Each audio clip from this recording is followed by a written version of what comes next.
جب اللہ تعالیٰ دعا قبول کرتا ہے تو اس کے لیے اسباب بھی مہیا کر دیتا ہے، مگر کیسے؟ وہ گاڑی سے اترا اور بڑی تیزی سے ہوائی اڈے کی جانب لپکا۔ جہاز اڑنے کے لیے تیار تھا اور اسے ایک کانفرنس میں شرکت کرنی تھی جو اسی کے اعزاز میں دی جا رہی تھی۔ جلدی جلدی جہاز میں پہنچ کر اپنی مقررہ نشست پر بیٹھا اور ابھی جہاز اڑنے کے بعد کچھ ہی دور گیا تھا کہ اچانک اعلان ہوا۔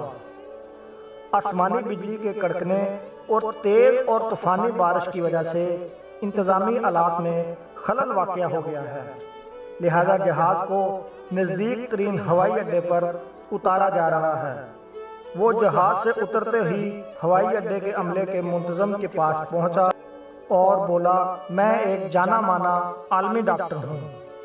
میرے لیے میرا ایک ایک منٹ انسانوں کی جانوں کے برابر قیمتی ہے، اور آپ چاہتے ہیں کہ میں یہاں 14 گھنٹے ہاتھ پر ہاتھ رکھ کر بیٹھا رہوں۔ کارکنوں میں سے ایک بولا، جناب ڈاکٹر ذیشان صاحب، اگر آپ کو زیادہ جلدی ہے تو ایک گاڑی کرائے پر لے کر اپنی منزل مقصود تک پہنچ جائیے۔ یہاں سے گاڑی میں وہ مقام 3 گھنٹے سے زیادہ دور نہیں۔ اس نے ایک گاڑی کرائے پر لی اور اپنی منزل مقصود کی جانب روانہ ہو گیا، لیکن یہاں بھی قسمت کام نہ آئی۔ موسلادھار بارش جکڑ آرے آئی، وہ سفر جاری نہ رکھ سکا۔ ابھی یہ راہ میں ٹامک ٹوئیاں مارتے پھر رہے تھے کہ احساس ہوا راستہ گم ہو گیا ہے۔ نا امیدی کے ساتھ آگے چل ہی رہے تھے کہ اچانک ایک چھوٹے سے گھر پر نظر پڑی۔ اس طوفان میں غنیمت جان کر نیچے اترا اور جا کر دروازہ بجا دیا۔ آواز آئی، جو کوئی بھی ہے اندر آ جاؤ، دروازہ کھلا ہے۔ اندر ایک بڑھیا زمین پر جائے نماز بچھائے بیٹھی تھی۔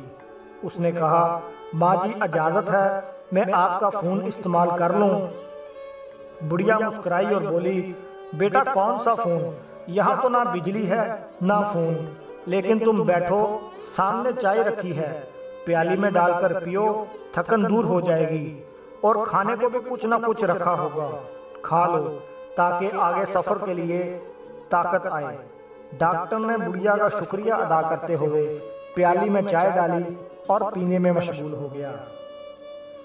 جبکہ بڑھیا نماز میں دعا میں مشغول تھی، اچانک بجلی کوندی تو ان کی نظر پڑی اس بڑھیا کی جان نماز کے بغل میں ایک بچہ کمبل میں لپٹا پڑا ہے، جسے وہ تھوڑی تھوڑی دیر بعد ہلاتی جاتی۔ جب کافی دیر بعد بڑھیا نماز پڑھ کر فارغ ہوئی تو ڈاکٹر نے کہا، میں آپ کے اس اخلاق اور لطف و کرم کا نہایت ہی مشکور ہوں، میرے لیے بھی دعا کیجیے۔ آپ کے اخلاق حسنہ اس بات کی خبر دیتے ہیں کہ آپ کی دعا ضرور قبول ہوگی۔ بڑھیا بولی، نہیں بیٹا، ایسی کوئی بات نہیں ہے، تم راہگیر ہو اور راہگیروں کے ساتھ حسن سلوک کا حکم اللہ نے دیا ہے۔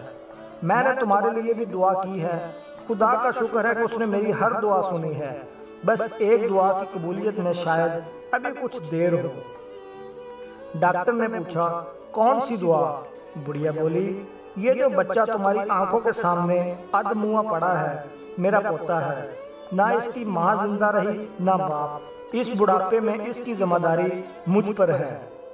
ڈاکٹر کہتے ہیں اسے کوئی موذی مرض ہے جس کا وہ علاج نہیں کر سکتے۔ کہتے ہیں ایک ہی ڈاکٹر ہے، بڑا نامی گرامی، نام بتایا تھا اس کا، ہاں ذیشان، وہ اس کا آپریشن کر سکتا ہے۔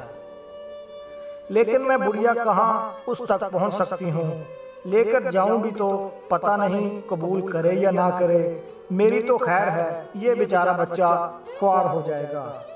بس اب اللہ سے ہی امید ہے کہ وہ میری مشکل آسان کر دے۔ ڈاکٹر کی آنکھوں سے آنسو نکل رہے ہیں، وہ بھرائی ہوئی آواز میں بولا، خدا کی قسم آپ کی دعا نے ہوائی جہاز کو نیچے اتار لیا، آسمان پر بجلیاں کندوا دیں، مجھے راستہ بلوا دیا تاکہ میں یہاں تک پہنچا چلا ہوں۔ خدا کی قسم مجھے یقین نہیں آتا کہ خدا ایک دعا کو اس طرح قبول کر کے اپنے بندے کے لیے یوں اسباب فراہم کرتا ہے۔ جزاک اللہ، جزاک اللہ۔